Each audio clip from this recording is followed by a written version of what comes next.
Hola chicos, muy buenos días para todos, espero que se encuentren muy bien. Bienvenidos nuevamente a clases de ciencias naturales. En el día de hoy, 21 de julio, vamos a estar entonces culminando lo que es esta guía de ecosistemas para darle paso a nuestro último material que fue enviado desde el mes de junio a sus casas. Como pueden recordar, esta guía empieza con un ejercicio sobre la importancia que tienen los gallinazos en los ecosistemas. Luego entramos a la parte teórica de cuáles son las relaciones que se dan en los ecosistemas entre los autótrofos, los heterótrofos y los descomponedores, y veíamos que existen cuatro tipos de relaciones: el comensalismo, el mutualismo, la depredación y el parasitismo. Acá en el texto pues nos explican en qué consiste cada una de ellas. Recuerda, por ejemplo, que en el comensalismo una especie se beneficia de otra pero sin causar perjuicio. En el mutualismo, las dos especies que se relacionan se benefician. En la depredación, una especie devora a la otra, y en el parasitismo, una especie se beneficia de la otra causándole perjuicio. ¿Cierto? Esa es la diferencia entre el parasitismo y el comensalismo. La una se beneficia de la otra, pero en el comensalismo no hay perjuicio. En el parasitismo sí hay perjuicio para uno de los individuos. Luego nos hablaban que esas relaciones también se agrupan en dos componentes: las relaciones interespecíficas y las intraespecíficas.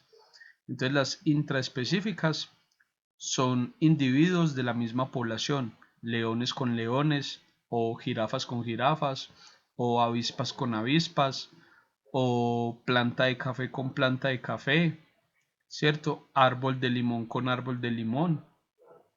Mientras que las interespecíficas son relaciones entre especies de diferentes poblaciones, como quien dice león con jirafa, ¿cierto? Avispa con árbol de limón,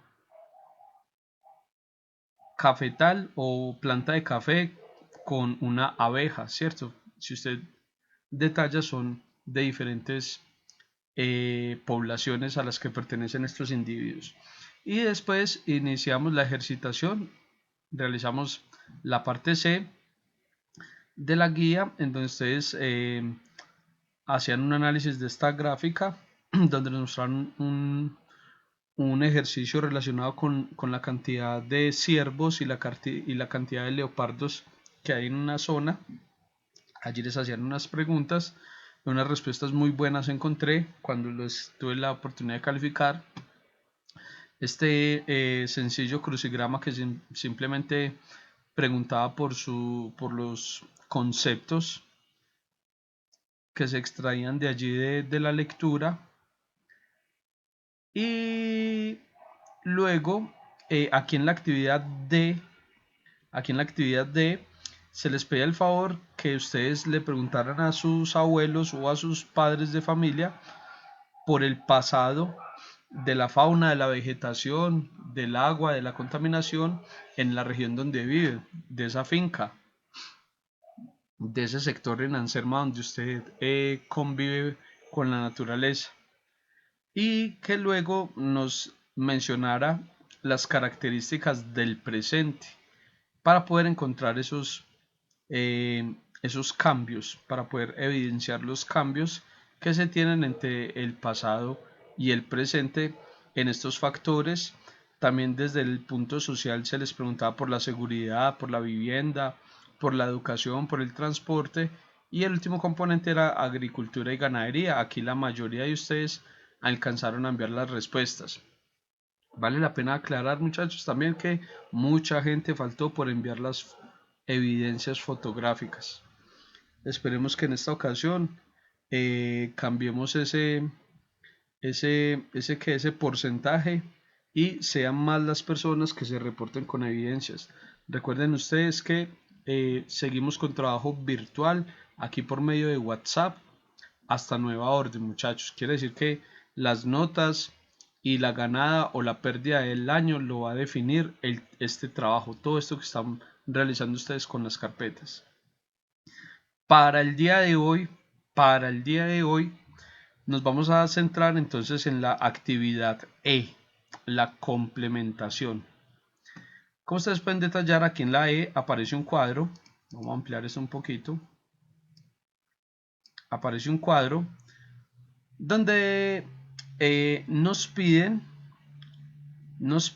que describamos cuáles son las consecuencias de talar los árboles y hacer una pequeña propuesta para evitar la tala de árboles. Entonces, ejemplo, aquí en tala de árboles, consecuencias.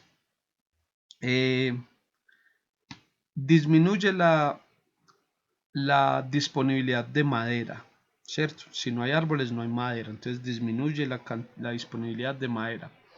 Otra, se afecta la producción de oxígeno. Ustedes saben que las plantas, en especial los árboles, son los grandes productores de oxígeno en el planeta Tierra. Otra, se pueden presentar daños en las cuencas hidrográficas, o sea, el relieve del sector, del lugar donde usted vive se puede afectar porque las raíces de los árboles tienen una relación directa con la cantidad de agua que está presente allí en esas microcuencas, en esas quebraditas, en esos nacimientos de agua. Entonces, si no hay árboles, se va a empezar a secar el nacimiento, se va a empezar a secar la microcuenca, ¿cierto? Esas serían las consecuencias. Una propuesta para mejorar la tala de árboles. Uno podría ser eh, diseñar campañas para una reforestación. Digamos, estas zonas que han sido afectadas por la tala de árboles, se podría hacer una campaña, una comitiva que vaya a este lugar y empiece nuevamente a sembrar árboles, ¿cierto? Otra podría ser una propuesta para mejorar, podría ser eh, el cierre, el cierre de esa zona donde están todos esos árboles, ¿cierto? Para que nadie entre hasta ese lugar, por ejemplo, a llevar ganado o a empezar a tumbar uno que otro arbolito para ampliar las zonas de cultivos. Entonces sería delimitar las zonas arboríferas para evitar la tala. Vamos a pensar, por ejemplo, acá con esta segunda también les voy a ayudar.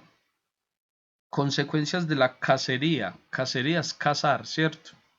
¿Cuáles serían las consecuencias? No, pues que disminuye el número de animales en los bosques, ¿cierto? En las selvas. Se afecta el equilibrio de los ecosistemas. Se afectarían eso que nombramos ahorita, las relaciones interespecíficas e intraespecíficas de los ecosistemas. ¿Qué propuesta podríamos hacer para mejorar o para evitar la cacería? Una podría ser eh, legislar o establecer leyes que prohíban la cacería, ¿cierto? Hoy por hoy las tenemos en Colombia, pero son muy frágiles, muchachos. Son muy frágiles, en donde simplemente la persona que fue mmm, haya culpable pues de un evento de estos de cacería, simplemente paga una multa. No tenemos a nadie, por ejemplo, eh, con con una pena carcelaria, por ejemplo, no existe esto. Entonces creeríamos que las leyes deberían ser un poco más estrictas en este punto, ¿cierto? Otra para mejorar y evitar la cacería, no comprar especies, no comprar allí animales o fauna de esta que es endémica o es propia de una región como tal. O sea que cuando compramos guacamayas, cuando compramos el miquito tití, cuando estamos comprando, por ejemplo, que un oso perezoso, ¿cierto? Ahí estamos favoreciendo que la gente le haga daño a los ecosistemas y salgan a cazar. Si yo no compro esos animales que no son necesarios, por ejemplo las tortugas, las loras, por ejemplo, si no compro estos animales, pues el comercio no estaría teniendo una demanda de estos animales, por lo tanto la gente lo va a ver inoficioso y no va a ir a cazar porque no hay a quien venderle. Entonces así sucesivamente, ustedes me van a decir cuáles son las consecuencias y las propuestas para mejorar estos otros cuatro que les queda aquí. La pesca con dinamita, la quema de los bosques, el uso excesivo de los insecticidas y acabar con todas las especies que no consideramos necesarias en el ecosistema. Por ejemplo, yo quedo aterrado que a todas las avispas en cualquier región del campo le van echando a su veneno, le van quemando el panal. Y esto pues nosotros lo hacemos en el colegio, pues sencillamente ¿por qué? Por cuidado suyo, ¿cierto? Tenemos una gran cantidad de estudiantes y pues estos panales los tenemos que retirar de allí del colegio. Pero cuando están allí en la naturaleza, cuando están allá en el arbolito, ¿cierto? En el arbusto, esos panales hay que dejarlos quieticos. Muy bien. Luego usted se desplaza y pasa a la parte de la evaluación por competencias. Estas evaluaciones, ustedes saben que sencillamente aquí mismo en la guía, usted con un lapicito remarca la respuesta que usted tiene o que usted escogió según la información que recibe. Vamos a mirar acá. Dice, la primera y la segunda se responden de acuerdo a la siguiente gráfica. Entonces acá nos están mostrando una gráfica de dos animalitos. Se llama el paramecio caudatum y el paramecio aurelia. Yo les voy a mostrar por acá un poquito una imagen de esos paramecios. Aquí por ejemplo están detallando. Esto es un paramecio. Este es un organismo unicelular, muy pequeños, igual de pequeños a una célula. Ahí estamos viendo en movimiento las partes, lo que tiene adentro, los cloroplastos, las mitocondrias, el núcleo también donde está guardado el ADN, ¿cierto? Por acá hay otras, por ejemplo, detallemos ahí. Estos son organismos que viven en el agua. Como les digo, pertenecen al reino de los protozoos y les encanta el agua que está estancada. El agua que está perdiendo oxígeno. Ese es el lugar predilecto para ellas. Y pues por acá tenemos otra imagen. Estos son GIF, donde podemos ver como los movimientos que tienen estos paramecios. Como les digo, organismos unicelulares. Entonces, por acá creo que eso, tenemos acá una imagen donde nos muestran la diferencia de los dos. Sencillamente es el tamaño. Y el caudatum recibe ese nombre porque también lo podemos encontrar en aguas que tienen caudal, o sea, aguas que están en movimiento como tal. La diferencia viene a ser el tamaño y la Aurelia, pues este es el que prefiere las aguas estancadas, ¿cierto? Son dos tipos de microorganismos. Entonces usted sigue realizando la lectura. Si usted ve el Aurelia que está en color rojo, a medida que pasa el tiempo, tiene muchos individuos. Vea que acá dice individuos, en esta parte de la gráfica, dice individuos. Entonces hay muchas aurelias, pero de un momento a otro las aurelias se acaban. Caso contrario a lo que le pasa al caudatum. Detalle usted que el caudatum, a medida que pasa el tiempo, va aumentando, va aumentando, va aumentando, aumenta. Y mientras el Aurelia se acaba, el caudatum sigue aumentando. Eso es lo que usted tiene que analizar de la gráfica. Entonces le hacen dos preguntas. Teniendo en cuenta la información que tiene la gráfica sobre las dos especies de paramecios, podríamos determinar que se lleva a cabo una depredación. Entonces, Usted me dirá, ¿por qué eso es una depredación? ¿Por la A, por la B, por la razón C o la razón D? Usted allí, como le digo, escoge una, sencillamente la marca, la encierra así en un circulito, como siempre hemos trabajado. Bien, pasa a la segunda. Pasa a la segunda. Teniendo en cuenta la gráfica, podemos concluir que el caudatum desaparece, o la aurelia se mantiene, o ambas especies desaparecen, o el caudatum se mantiene. Mirar cuál de esas cuatro es verdadera según la gráfica y la encierran en un circulito. Bueno, en la 3 nos dicen que hay una sobrepoblación de moscas en un lugar. Entonces, ¿por qué hay una sobrepoblación de moscas? ¿Por la razón A o la razón B? La que usted elija, por favor la encierra en un círculo como le vengo diciendo.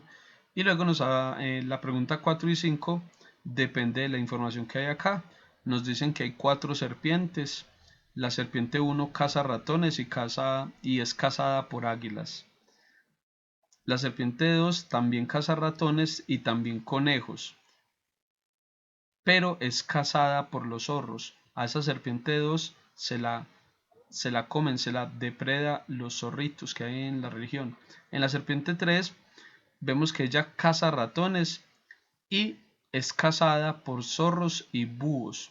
Y la serpiente 4 caza ratones y también caza conejos, pero no tiene cazadores en el ecosistema, o sea que no hay quien se coma a esa serpiente número 4.